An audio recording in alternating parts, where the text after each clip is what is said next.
करण्याच्या मागं नाही. बऱ्याच वेळा आपल्याला जे जे सरकार आलं त्या प्रत्येक सरकार हे मायबाप आहे. मुख्यमंत्री साहेब आपले मायबाप आहे, बरोबर. पण मायबापाला सांगतो तसे आपले आईवडील आपले मायबाप आहे, बरोबर ना. आपले आईवडील काय नेहमी आपलं काय पाहतात, हित पाहतात ना. मुख्यमंत्री साहेब आपले महाराष्ट्राचे कोण आहेत, मायबाप आहे. त्यांनी आपलं हित पाहायला पाहिजे ना. चुकून एखाद्याचं वडील जर व्यसनाकडे वळाला असेल, एखाद्याचा वडील व्यसनाकडे वळाला असेल तर चुलता काका मामा हे त्या मुलाला संरक्षण देतात. म्हणून दोन्ही उपमुख्यमंत्री आपल्याला सहकार्य करतात. असताना मागच्या वेळेस सुद्धा आणि आता सुद्धा त्या दोन्ही उपमुख्यमंत्री साहेबांची मनापासून इच्छा आहे. यांना काय झालं म्हणजे मोबाईल स्विच ऑफ झाला नाही तर बरोबर झालं. मनापासून आहे, परंतु आपण त्यांना मायबाप म्हणतो. त्या मायबापाची इच्छा पाहिजे, म्हणजे आपल्या आईवडिलांची इच्छा पाहिजे ना आपला मुलगा सुधारला पाहिजे, आपले बांधव सुधारले पाहिजे. आणि ते घेतल्याशिवाय आपण इथे जाणार. आपण कपड्याला काय लावणार आहे, गुलाल लावल्याशिवाय आपण जाणार आहे का. फक्त आपण काय करायचंय, आता बऱ्याच ठिकाणी मनोरंजन तब्येत बरीच खालावली आहे. त्यांना जर असं बोललं तर छातीमध्ये एकदम दुखते, बरोबर. त्या सीएसटीच्या समोर आपले काही बांधव त्या ठिकाणी गेले होते. का गेले होते ते आता तुम्ही जर बाहेर हे कार्यक्रम चाललंय तरी पण तुम्ही बाहेर गेले, का गेले. या ठिकाणी जर तुम्हाला बसायला पोलीस बांधव आहे, जे महानगरपालिकेचे बांधव आहे, जे काय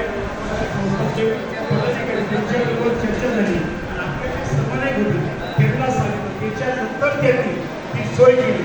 नाहीतर पहिल्या दिवशी काय झालं आपल्या सर्वांना माहीत आहे. पहिल्या दिवशी आता या ठिकाणी हे जेवण होते एकटा माणूस देत नाही, प्रत्येक जण कोण काय देत असतो. एखादी काही पोट भरू शकत आणि धीरूभाई अंबानींनी आमच्या महाराष्ट्राला जेवण नक्कीच घातलं असतं ना. हे तसं त्या पहिल्या दिवशी त्यांनी काय केलं, काही ठिकाणी लाईट बंद केल्या, काही ठिकाणी छोटे मोठे स्टॉल होते. आपले सध्याच्या आपल्या जेवणाची सोय नव्हती किंवा आपल्या गाड्या लांब होत्या तर आपण वडापाव खाऊ शकत नाही, काही पण खाऊ शकतो. आपल्या खिशातून आपण कोणाकडे एक रुपया मागितला होता का. हॉटेलमध्ये जाऊन आपण त्यांची कशी परिस्थिती किंवा घेऊन जाऊ शकतो, नुसतंही पाणी पिऊ शकतो, बरोबर. आणि हे सर्व केले तर आपल्याला पुढे जाऊ शकत नाही. पण हे सर्व त्यांनी काय केलं, का बंद केलं, बरोबर ना. याच्या अर्थ त्यांना आपली भीती होती आणि ते केल्यामुळं खूप चांगलं झालं. त्याच्यामुळे त्यांना आता कळलंय काय. आता हे गावापर्यंत कळले, प्रत्येक गावाची जनता दौंडी देऊन कळले मुंबईला आपल्या लोकांची काय परिस्थिती. जरांगे पाटलांनी सांगितले, तुम्ही जर आम्हाला या ठिकाणी त्रास देशाल, तुम्ही जर या ठिकाणी त्रास देशाल तर गावकीमध्ये जर एखादा नातं बसून आला असेल तर त्याच्या शेतामधून जर गावकीची पाईपलाईन गेली असेल तर ती पाईपलाईन तोडल्याशिवाय असं आपण काही करणार. आणि असं काही नाही का आपण कुठल्याच माणसाला भेटायला पाहिजे. त्यांच्यामध्ये शेतीचे पडे असतात ना बरेच. मग कोणता कोणतरी असं काही नाही, तेच गावामध्ये तेच शिक्षण चालू झाले पाहिजे. बाकीचे कार्यक्रम होतात ना, कार्यक्रमाला उतरून वेळ लागतो, बरोबर ना. पण आपण कसं काय करणार, आपलं फक्त एकच लक्ष, काय लक्ष आपलं, बरोबर ना. एकच लक्ष फक्त आपलं. आपण कुणाचंही गैरगाम कुणाचंही दुर्बुद्धी आपल्याला येणार नाही. संत तुकाराम महाराजांनी सांगितलं नाही, दुष्ट लोक असं त्याच्या जवळ जायचं नाही, दुष्टांच्या जवळ जायचं नाही. पण चांगला सज्जन असेल तर त्याची संगत सोडायची नाही. हे संत तुकाराम महाराजांनी गेल्या 750 वर्षापूर्वी आपल्या अभंगामधून सांगितलेलं आहे. त्या धर्तीवरती आपण सुद्धा या ठिकाणी असंच वागायचे, असंच राहायचे. अनेक वेळा आपल्याला उपोषण बाहेर म्हणून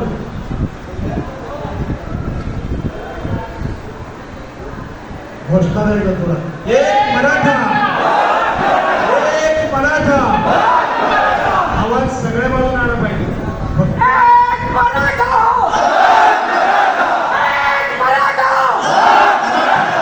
छत्रपती शिवाजी महाराज की जय, जय भवानी, जय शिवाजी, जय भवानी, जय शिवाजी. छत्रपती संभाजी महाराज की जय.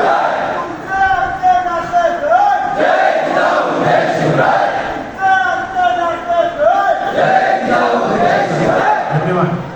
हाताने सर्वांनी मोठ्याने बोलायचे.